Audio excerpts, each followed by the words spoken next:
Episode 3 की शुरुआत 16 साल पहले के फ्लैशबैक से होती है। कहानी जापान के एक होटल में पहुंचती है जहां क्यू फोन पर जिन से बात कर रही होती है। दोनों एक बेहद खतरनाक रेस्क्यू ऑपरेशन की तैयारी कर रहे होते हैं। जिन बताती है कि होटल पर टेररिस्ट ने कब्जा कर लिया है। उन्होंने कई हॉस्टेजेस को बंदी बना रखा है। उन्हीं हॉस्टेजेस में उनका एक वीआईपी टारगेट और उसका पूरा फैमिली भी शामिल है, इसलिए किसी भी कीमत पर उन्हें सुरक्षित बाहर निकालना होगा। सबसे पहले क्यू को अंदर की सिचुएशन चेक करने की जिम्मेदारी दी जाती है। क्यू होटल स्टाफ बनकर फूड डिलीवरी के बहाने अंदर चली जाती है। ऊपर से वह बिल्कुल नॉर्मल दिखाई देती है, लेकिन टेबल के नीचे उसने पहले से अपनी गन छिपा रखी होती है। वह पूरे फ्लोर का बारीकी से निरीक्षण करती है और चुपचाप गिन लेती है कि अंदर कितने टेररिस्ट और कितने हॉस्टेजेस मौजूद हैं। बाहर निकलते ही क्यू तुरंत जिन को कॉल करती है। वह बताती है कि उनकी इन्फॉर्मेशन गलत थी। अंदर जितने हॉस्टेजेस होने चाहिए थे उससे कहीं ज्यादा लोग फंसे हुए हैं। इतना ही नहीं, कुछ टेररिस्ट खुद भी हॉस्टेजेस के बीच छिपे बैठे हैं। ऐसे में ऑपरेशन शुरू करना बहुत रिस्की होगा। क्यू सलाह देती है कि प्लान बदल देना चाहिए, लेकिन जिनके पास इंतजार करने का समय नहीं था, वह साफ कहती है कि ऑपरेशन हर हाल में अभी शुरू होगा। इसी बीच क्यू अपने छोटे भाई जे को कॉल करती है। वह उससे रिक्वेस्ट करती है कि इस मिशन में हिस्सा मत लेना, क्योंकि उसे साफ महसूस हो रहा था कि कुछ बहुत गलत होने वाला है। लेकिन जे अपनी बहन की बात अनसुनी कर देता है। वह अपनी टीम के साथ ऑपरेशन में शामिल हो जाता है। शुरुआत में सब कुछ प्लान के मुताबिक चलता है। टीम अंदर घुसते ही पहले तो टेररिस्ट को खत्म कर देती है, लेकिन जैसे ही अगला डोर खुलता है, पूरी टीम शॉक में आ जाती है। दरवाजे के पीछे पहले से एक बड़ा बॉम्ब ट्रैप लगाया गया था। अगले ही पल जोरदार एक्सप्लोजन होता है। ब्लास्ट इतना भयानक था कि लगभग पूरी टीम वहीं खत्म हो जाती है। जे भी गंभीर रूप से घायल होकर जमीन पर गिर जाता है। यह खबर मिलते ही क्यू बदहवास होकर अपने भाई को बचाने दौड़ पड़ती है, लेकिन तभी वहां जोंग जिनमन पहुंच जाता है। वह क्यू को जबरदस्ती एक सुरक्षित रूम के अंदर ले जाता है और उससे कहता है, तुम बाहर मत निकलना, मैं जे को वापस लेकर आता हूँ। यही फ्लैशबैक रुक जाता है और कहानी वापस प्रेजेंट में लौट आती है। अब क्यू किसी दूसरे कंट्री में मौजूद होती है। वह फोन पर किसी से बात करते हुए पूछती है कि क्या सामने वाले को जोंग जिनमैन के बारे में पूरी जानकारी है। उसी दौरान उसकी नजर एक आदमी पर जाती है जिसका कोड नेम सिग्मा होता है। क्यू मुस्कुराते हुए उसके पास बैठती है। कुछ देर दोनों आराम से बातें करते हैं, लेकिन मौका मिलते ही क्यू उसकी गर्दन में एक इंजेक्शन लगा देती है। सिग्मा तुरंत हमला करने की कोशिश करता है, लेकिन क्यू शांत आवाज में कहती है, बेबीलोन से चोरी करने वालों का सिर्फ एक अंजाम होता है, मौत।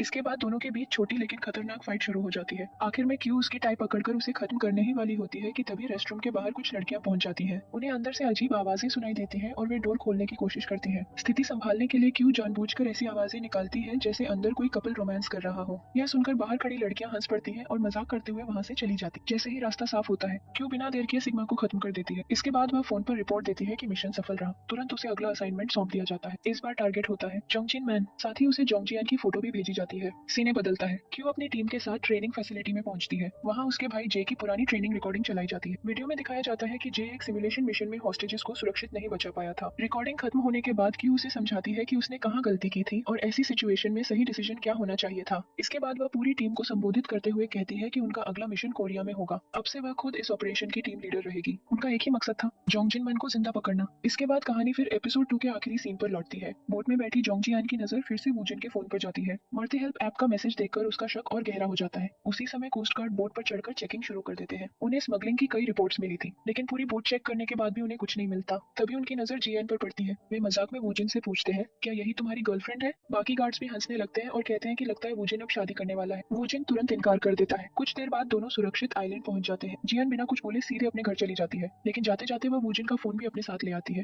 घर पहुंचते ही वह मरते हेल्प ऐप डाउनलोड करती है। हालांकि लॉगिन करने की कोशिश करने पर भी उसे एक्सेस नहीं मिलता। इसके बाद उसकी नजर पासिन क्रेडिक के नंबर पर जाती है। वह उसे कॉल करने के बारे में सोचती, लेकिन तभी डोर नॉक होने लगता है। बाहर वूजिन खड़ा था। जियन सावधानी के लिए गन लेकर बाहर आती है। वूजिन मुस्कुराकर कहता है कि कोस्ट गार्ड ने उसकी बोट चेक की, लेकिन जियन ने उससे एक भी सवाल नहीं पूछा। जियन ठंडे लहजे में जवाब देती है, मुझे किसी की पर्सनल लाइफ में दिलचस्पी नहीं है, तुम जा सकते हो। वूजिन वहां से लौट जाता है। इसके बाद जियन अपना बैग पैक करना शुरू कर देती है। उसे लग रहा था कि अब यहाँ रुकना सुरक्षित नहीं है, लेकिन तभी उसे फिर से स्योंगजो का इल्यूजन दिखाई देता है। वह उससे कहता है कि भागने से कुछ भी नहीं बदलेगा। जियन गुस्से में उसे वहां से जाने के लिए चिल्लाती है। इसी दौरान उसे ब्रदर की बात याद आती है। उसने कहा था कि नई जगह पहुंचने के बाद ही वह बैग खोलना। जियन आखिरकार बैग खोलती है। अंदर कई सिक्योरिटी डिवाइसेस और कैमरास रखे होते हैं। अगले ही सीन में वह आइलैंड के अलग अलग हिस्सों में हिडन कैमरास लगाना शुरू कर देती है। अब उसने अपने पूरे घर को एक सर्वेलेंस जोन में बदल दिया था। दूसरी तरफ क्यू अपनी टीम के साथ कोरिया पहुंच चुकी होती है। रास्ते में जे अपनी बहन से पूछता है, आखिर जोंगजिन मान ने ऐसा क्या किया है कि बेबीलोन उसे पकड़ने के पीछे पड़ गया है? क्यू कुछ पल सोचकर कहती है, शायद अब उसे ऑर्गेनाइजेशन ने ट्रेटर मान लिया है। जे हल्की मुस्कान के साथ जवाब देता है, अजीब किस्मत है, कभी तुमने ही उसे बेबीलोन में रिकमेंड किया था और आज उसी को पकड़ने निकली हो। जे की यह बात सुनते ही क्यू कुछ देर के लिए बिल्कुल शांत हो जाती है। कहानी फिर से उसी पुराने फ्लैशबैक में लौटती है, जहाँ जिनमैन ने क्यू से वादा किया था कि वह जे को बचाकर वापस लाएगा। कुछ देर बाद जिनमैन सचमुच घायल जे को अपनी पीठ पर उठाकर वापस ले आता है, लेकिन मिशन अभी खत्म नहीं हुआ था। जैसे ही वह आगे बढ़ते हैं, कुछ टेररिस्ट खुद को हॉस्टेजेस बताकर सामने आ जाते हैं। वे असली हॉस्टेजेस को गन पॉइंट पर पकड़ लेते हैं और धमकी देते हैं कि अगर उन्हें जाने नहीं दिया गया तो वे सभी को मार देंगे। इसी दौरान क्यू भी उनके कब्जे में आ जाती है। अपनी जान बचाने के लिए क्यू अचानक चिल्लाकर कहती, मैं प्रेग्नेंट हूँ, मुझे मत मारो। असल में यह सिर्फ टेररिस्ट का ध्यान भटकाने की ट्रिक थी। जैसे ही वे एक पल के लिए ढीले पड़ते हैं, क्यू अपनी शर्ट के अंदर छिपा नाइफ निकालती है और सामने वाले टेररिस्ट को खत्म कर देती है। फिर उसकी गन उठाकर दूसरे टेररिस्ट को भी मार गिराती है। कुछ ही देर बाद जिन भी वहाँ पहुंच जाती है। वह पहली बार जोंग जिनमन से आमने सामने मिलती है। जिनमन अपना परिचय देते हुए कहता है कि वह कोरियन स्पेशल फोर्सेस की तरफ से इस ऑपरेशन में शामिल हुआ था। यह सुनकर जिन हैरान रह जाती है। वह कहती है कि उसे बिल्कुल अंदाजा नहीं था कि कोरियन स्पेशल फोर्सेस भी इसी मिशन पर काम कर रही थी। अगर पहले से कोऑर्डिनेशन हो जाता तो शायद यह ऑपरेशन इतनी बड़ी डिजास्टर में नहीं बदलता। जोंग जिनमन साफ कहता है कि सबसे बड़ी गलती प्लानिंग में हुई थी। किसी भी ऑपरेशन से पहले अंदर मौजूद टेररिस्ट की सही संख्या पता करना सबसे जरूरी होता है। बिना पूरी इन्फॉर्मेशन की टीम को अंदर भेजना बहुत बड़ा रिस्क था। जिन उसकी बात ध्यान से सुनती है। उसे भी एहसास हो जाता है कि जल्दबाजी में लिया गया फैसला पूरे मिशन पर भारी पड़ गया। कुछ देर बाद जिनमैन की मुलाकात क्यू से होती है। क्यू उससे माफी मांगते हुए कहती है कि वह पहले ऑपरेशन की पूरी जानकारी नहीं दे पाई क्योंकि बेबीलोन के रूल्स के मुताबिक मिशन डिटेल्स किसी आउटसाइडर के साथ शेयर नहीं की जा सकती थी। जिनमैन इस बात को समझ जाता है और बिना कोई शिकायत किए बात वहीं खत्म कर देता है। इसके बाद क्यू हल्के फुल्के अंदाज में उससे पूछती है, क्या ऑपरेशन खत्म होने के बाद मेरे साथ ड्रिंक पर चलोगे? लेकिन जिनमैन मुस्कुराते हुए मना कर देता है। वह कहता है कि उसे तुरंत कोरिया वापस लौटना है। उसी दौरान जे भी जिनमैन से मिलता है। वह अपनी जान बचाने के लिए उसका धन्यवाद करता है। जिनमैन वहाँ से जाने ही वाला होता है कि अचानक क्यू को आवाज देकर रोक लेता है। वह मुस्कुराकर कहता है, अगली बार चाहे जापान हो या कोरिया, जहाँ भी हमारी मुलाकात होगी उस दिन तुम्हारी ड्रिंक जरूर बाकी रहेगी। यह सुनकर क्यू पहली बार खुलकर मुस्कुराती है। दोनों हैंडशेक करते हैं और यहीं से उनकी दोस्ती की शुरुआत होती है। फ्लैशबैक खत्म होते ही कहानी फिर प्रेजेंट में लौट आती है। क्यू अपनी टीम के साथ बेबीलोन की नई बिल्डिंग में पहुंचती है। वह सभी से कहती है कि अब से यही उनका टेम्पररी बेस होगा। लेकिन अंदर जाते ही उन्हें शावर चलने की आवाज सुनाई देती है। सभी अलर्ट हो जाते हैं और धीरे धीरे अंदर बढ़ते हैं। कुछ ही सेकंड बाद बाथरूम का दरवाजा खुलता है और सामने बेल खड़ा होता है। बाले सभी को देखकर हंसते हुए कहता है, तो तुम लोग वही हो जो 7 समुद्र पार करके जोंग जिनमैन को पकड़ने आए हो। क्यू बिना डरे जवाब देती है कि अब इस ऑपरेशन की टीम लीडर वही है। यह सुनते ही बेल उसकी खिल्ली उड़ाने लगता है। वह ताना मारते हुए कहता है, अब बेबीलोन इतने बुरे हाल में पहुंच गया कि एक लड़की ऑपरेशन लीड करेगी। इतना कहकर वह वहां से निकलने लगता है। लेकिन क्यू की टीम का एक बॉडी बिल्डर मेंबर उसका रास्ता रोक देता है। वह बेल की नकली आंख की तरफ देखकर कहता है, एक आंख वाले कोरियन एजेंट, पहले खुद को आईने में देख लिया करो। बाइले उसकी बात का कोई जवाब नहीं देता। वह सिर्फ हल्की सी मुस्कान देता है और वहां से चला जाता है। इसके बाद पूरी टीम जिन के साथ ब्रीफिंग रूम में पहुंचती है। जिन उन्हें जोंग जिनमैन की पूरी फाइल दिखाती है। वह जीएन की जानकारी भी देती है। साथ ही उन सभी लोगों की लिस्ट भी सामने रखती है जो अब तक जिनमैन की मदद कर रहे थे। इसके बाद वह मर्ती हेल्प के बारे में बताती है। जिन समझाती है कि मर्ती हेल्प एक अंडरग्राउंड ऐप है जिसे जिनमैन ने बनाया था। इसी प्लेटफॉर्म के जरिए दुनिया भर में इलीगल वेपन्स की सप्लाई की जाती है। इतने में जे सवाल करता है, उस एक आंख वाले आदमी का क्या करेंगे? जिन समझ जाती है कि वह बेल की बात कर रहा है। वह पूछती है, क्या तुम उससे मिल चुके हो? जे हामी भर देता है। जिन मुस्कुराकर पूछती है, कहीं तुम उससे डर तो नहीं गए? लेकिन जे तुरंत इनकार कर देता है। वह कहता है कि उसे डर नहीं लगता, बस इतना महसूस हो रहा है कि आगे चलकर बेल जरूर उनके मिशन के बीच आएगा।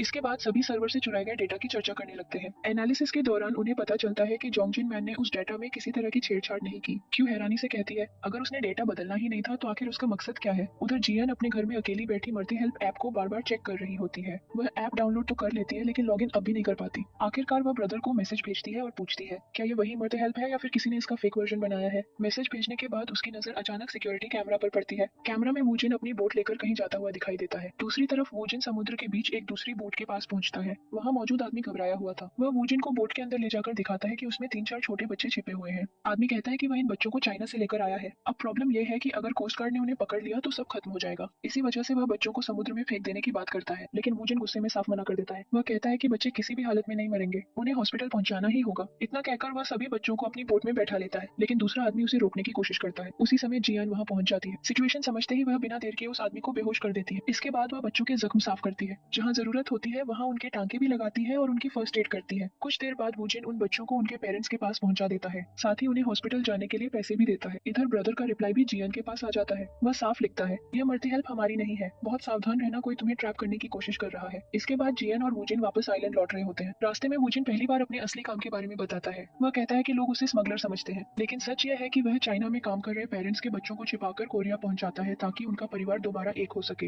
यह सुनकर जियन कुछ देर तक चुप रहती है। फिर उसे पिछले पार्सल की याद आती है। वह पूछती है, उस पार्सल में गन कहाँ से आई थी? वूजिन जवाब देता है कि उसे खुद भी नहीं पता। अगर वह सच में किसी क्राइम में फंस गया है तो जरूरत पड़ी तो वह खुद पुलिस के सामने सरेंडर कर देगा। इसके बाद जियन उसे मोर्टे हेल्प ऐप दिखाती है और पूछती है कि उसे इस ऐप के बारे में कैसे पता चला। लेकिन वूजिन कुछ भी साफ साफ नहीं बताता। सीने बदलता है। इस बार जिन दो राइवल गैंग्स के बीच चल रही मीटिंग में पहुंचती है। दोनों गैंग बॉस किसी बात को लेकर बहस कर रहे होते हैं। तभी अचानक बेल वहाँ एंट्री मार देता है। जिनको अपनी टीम के साथ हुई पुरानी मीटिंग याद आती है। तब उसने साफ कहा था, अगर बेल हमारे साथ कोऑपरेशन करता है तो वह टीम का हिस्सा रहेगा, लेकिन अगर उसने मना किया तो उसे खत्म कर देना। उसी समय क्यू और उसकी टीम भी बिल्डिंग के अंदर घुस जाती है। दोनों तरफ से फाइट शुरू हो जाती है। बेल अकेले ही कई गैंग मेंबर्स को खत्म कर देता है। दूसरी तरफ क्यू की टीम भी तेजी से दुश्मनों को साफ करती जाती है। कुछ ही मिनटों में पूरा हॉल लाशों से भर जाता है। तभी जे की नजर बेल पर पड़ती है। वह मुस्कुराकर कहता है, लगता है अब सिर्फ एक टारगेट बचा है। इतना कहते ही जे सीधे बेल पर हमला कर देता है। दोनों के बीच जबरदस्त फाइट शुरू हो जाती है। जिन दूर खड़ी यह सब देख रही होती है। वह तुरंत क्यू को आदेश देती, इन दोनों को अभी रोको, जोंग जिनमन तक पहुंचने के लिए हमें बेल की जरूरत पड़ेगी। आखिरकार क्यू बीच में आकर दोनों की फाइट रुकवाती है। दूसरी तरफ आइलैंड पर जियन हमेशा की तरह गांव की आंटियों की मदद कर रही होती है। उसी समय वूजिन भी वहां पहुंचता है, लेकिन जियन उससे बात तक नहीं करती। वूजिन चुपचाप वहां से लौट जाता है। उसके जाने के बाद गांव की महिलाएं जियन को छेड़ने लगती है। वे कहती हैं कि जरूर दोनों के बीच कोई झगड़ा हुआ है। फिर वे मुस्कुराते हुए कहती हैं कि वूजिन दिल का बहुत अच्छा लड़का है और जियन को उससे नाराज नहीं होना चाहिए। उनकी बातें सुनकर जियन एक सवाल पूछती है, आप सब उसे अपना बेटा क्यों कहती है? तब गांव की एक बुजुर्ग महिला उसकी पूरी कहानी बताती है। वह कहती है कि बचपन में ही वूजिन के पिता की मौत हो गई थी। कुछ समय बाद उसकी माँ भी उसे छोड़कर चली गई। उसके बाद इस पूरे आइलैंड पर सिर्फ उसके ग्रैंडफादर ही उसके सहारे बचे थे। वूजिन के ग्रैंडफादर की भी बोट एक्सीडेंट में मौत हो गई थी। उस दिन के बाद वो इस दुनिया में बिल्कुल अकेला रह गया। तभी से पूरे गांव ने मिलकर उसकी परवरिश की। यही वजह है कि यहाँ का हर इंसान उसे अपने बेटे की तरह मानता है। यह बात सुनकर जियन पहली बार वूजिन को एक अलग नजरिए से देखने लगती है। शाम होते ही वूजिन हमेशा की तरह जियन के घर पहुंचता है। इस बार वह सिर्फ खाना ही नहीं लाया था, वह जियन को एक छोटी सी पर्ची देता है जिस पर मर्थे हेल्प ऐप का आईडी और पासवर्ड लिखा होता है। वूजिन कहता है कि उसने खुद इस अकाउंट से लॉगिन करने की कोशिश की थी, लेकिन कुछ देर बाद उसे ब्लॉक कर दिया गया। शायद जियन इससे कुछ पता लगा सके।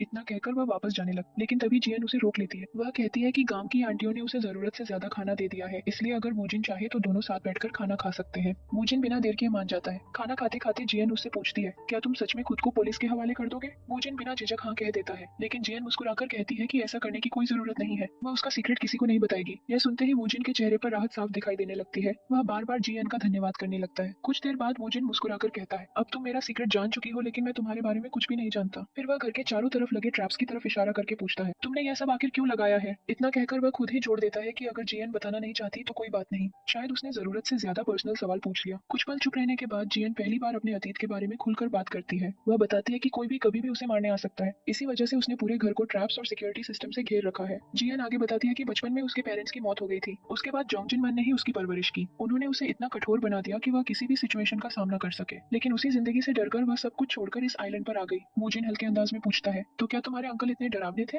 जियन मुस्कुराकर मना कर देती है। फिर वह बात बदलते हुए कहती है, वैसे क्या हम थोड़ा नॉर्मली बात कर सकते हैं? गांव की आंटियां बार बार कह रही थी कि हमें एक दूसरे को थोड़ा और जानना चाहिए। यह सुनकर वूजिन हंस पड़ता है। वह सबसे पहले अपनी उम्र बताता है। जियन भी मुस्कुराते हुए अपनी एज बता देती है। धीरे धीरे दोनों के बीच की झिझक खत्म होने लगती है। उधर दूसरी तरफ योंग और उसके साथी अब भी जियन की तलाश में जुटे हुए थे। इसी बड़े क्लिफ हैंगर के साथ एपिसोड 3 खत्म हो जाता है। सो गाइस, अगर आपको ये ड्रामा एक्सप्लेनेशन पसंद आया हो तो वीडियो को लाइक जरूर करना। चैनल पर नए हो तो सब्सक्राइब करके बेल आइकन प्रेस कर लो। मिलते हैं इसके अगले एपिसोड में। Till then bye bye.